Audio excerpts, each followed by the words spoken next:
Shalom, bertemu kembali dalam seri Bertumbuh dalam Iman bersama saya Yohanes, dan selama 10 menit ke depan mari kita bersama-sama merenungkan kebenaran firman Tuhan. Terlebih dulu mari kita berdoa bersama-sama.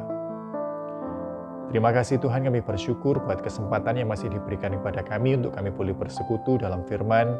Kami berdoa kiranya Roh-Mu yang kudus menuntun kami kepada segala kebenaran, untuk kami boleh mengerti dan dimampukan untuk menjadi pelaku-pelaku firman. Terima kasih Tuhan, dalam nama Tuhan Yesus kami berdoa.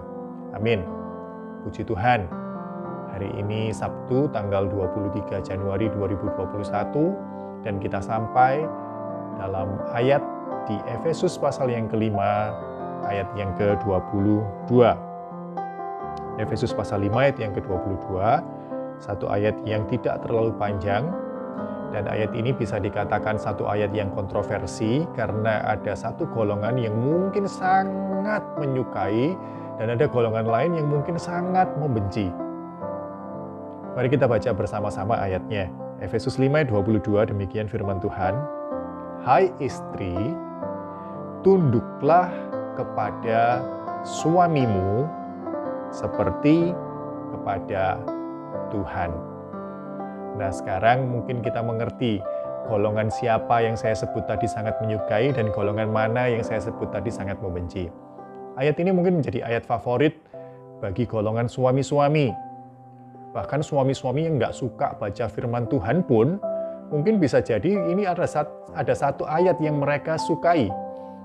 Hai istri, tunduklah kepada suamimu seperti kepada Tuhan. Di sisi lain, bagi golongan istri-istri ini, mereka mungkin tidak pernah berpikir kritis gitu ya tentang firman Tuhan. Kenapa ayat ini gini, bahasa aslinya apa, konteksnya tentang apa. Tapi mungkin khusus untuk satu ayat ini, golongan istri-istri tersebut akan bersifat sangat kritis. Wah, ini kita harus lihat konteksnya dulu. Artinya apa ini? Kita tidak bisa melihat dari bahasa Indonesia saja, bahasa aslinya ngomong apa tentang ini. Kenapa? Karena ada satu kata tunduk di sana yang bisa disalahartikan. Hai istri, tunduklah kepada suamimu. Bagi suami-suami ini merupakan ayat yang mujarab untuk mengakhiri perdebatan. Kalau mereka sudah berbeda, antara suami istri sudah berbeda pendapat, kemudian saling berdebat, hingga akhirnya satu titik suami mungkin sudah capek berdebat, mungkin dia akan menggunakan ayat ini sebagai ayat untuk, ayo, sudah, jangan bantah. Kamu itu istri, kamu harus tunduk kepada aku, suamimu, seperti kepada Tuhan. Loh, ayo, kamu katanya percaya sama Tuhan, kamu harus taat sama firman Tuhan. Firman Tuhan ngomong, kamu harus tunduk sama aku. Sudah, jangan bantah.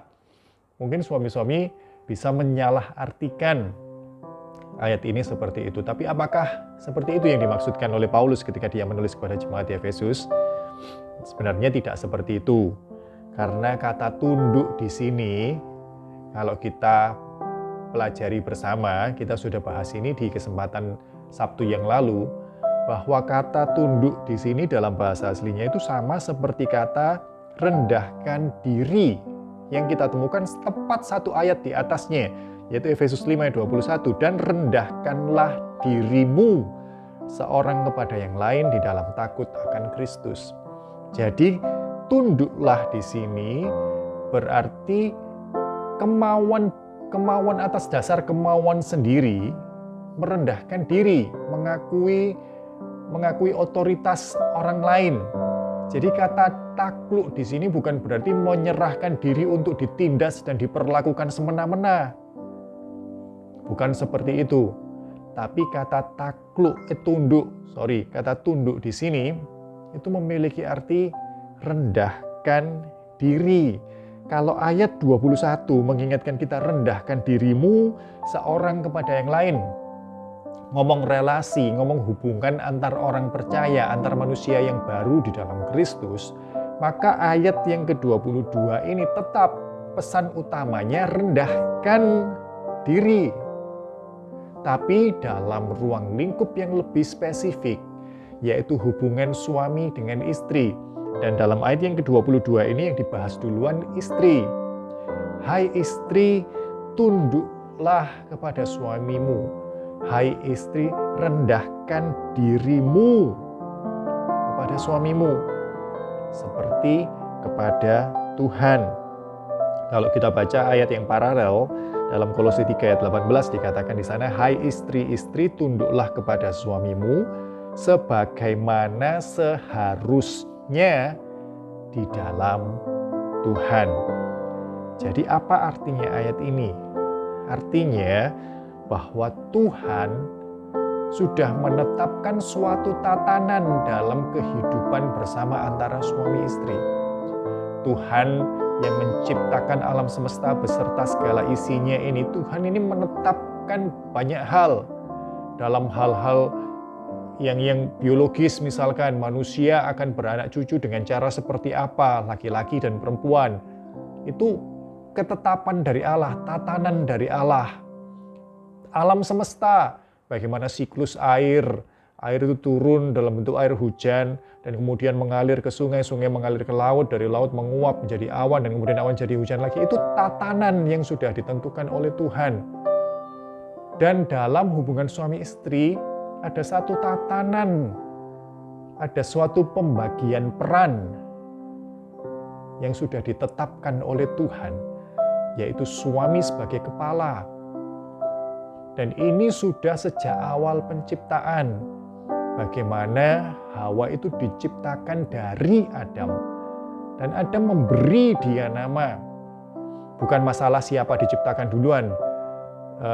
Ada juga waktu itu yang ngomong, loh, kalau Hawa itu harus menghormati Adam karena Adam harus tunduk kepada Adam karena Adam diciptakan lebih dulu, maka Adam harus tunduk pada sapi dong, karena sapi diciptakan lebih dulu dari Adam.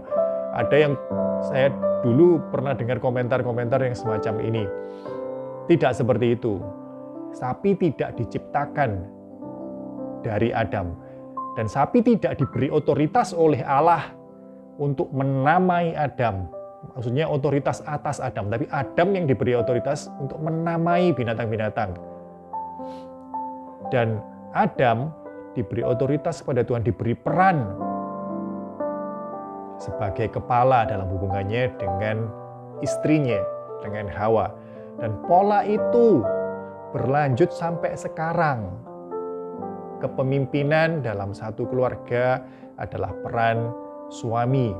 Suami sebagai kepala dan istri diajarkan, istri diingatkan akan perannya, God-given role, ya, peran yang sudah ditetapkan Allah untuk tunduk kepada suami.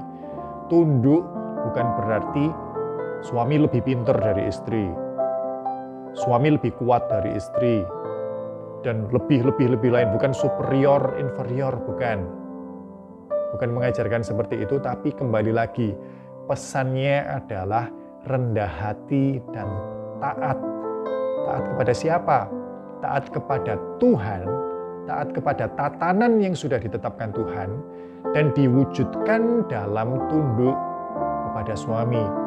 Diwujudkan dengan kerendahan hati, diwujudkan dengan tunduk kepada suami. Jadi bagi yang belum menikah dan mungkin berencana menikah, jangan hanya sibuk mempersiapkan pesta pernikahan, gaun pernikahan, khususnya bagi calon-calon istri. Sudahkah kita mau merendahkan diri kita di hadapan Tuhan dengan wujud kita tunduk kepada suami? Belajar rendah hati, merendahkan diri. Gampang? Susah. Karena itu, sekali lagi, kita kembali lagi ke ayat 21, 20, 19, 18. Dikatakan di sana, janganlah kamu mabuk oleh anggur karena anggur menimbulkan hawa nafsu, tetapi hendaklah kamu penuh dengan roh.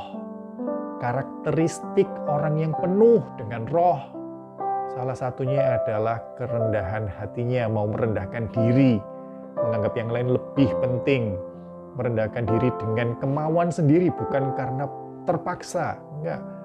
Merendahkan diri adalah salah satu karakter orang yang dipenuhi oleh Roh Kudus. Karena itu, Mari kita berdoa, mohon pimpinan, tuntunan Roh Kudus untuk memampukan kita, mengingatkan kita dan memampukan kita akan tatanan yang sudah ditetapkan Allah, khususnya dalam hubungan suami istri, dan memampukan kita untuk merendahkan diri, taat kepada tatanan itu. Mari kita berdoa bersama-sama. Terima kasih Tuhan, kami bersyukur buat kesempatan ini. Tuhan mengingatkan kami bahwa Allah yang mencipta dan menopang semesta, Allah juga yang membuat tatanan-tatanan di dalamnya. Dan secara khusus kami diingatkan akan tatanan dalam rumah tangga, dalam hubungan antara suami dengan istri. Kami diingatkan bahwa suami ditetapkan menjadi kepala dan istri diingatkan untuk tunduk. Tunduk bukan untuk ditindas, tunduk bukan untuk diperbudak, tunduk bukan untuk diperlakukan semena-mena, tapi tunduk sebagai wujud kerendahan hati. Kami mohon kiranya Roh-Mu yang kudus menuntun kami, mengingatkan kami akan firman ini, memampukan kami untuk kami boleh belajar merendahkan diri kami. Terima kasih Tuhan, di dalam nama Tuhan Yesus kami berdoa. Amin. Puji Tuhan.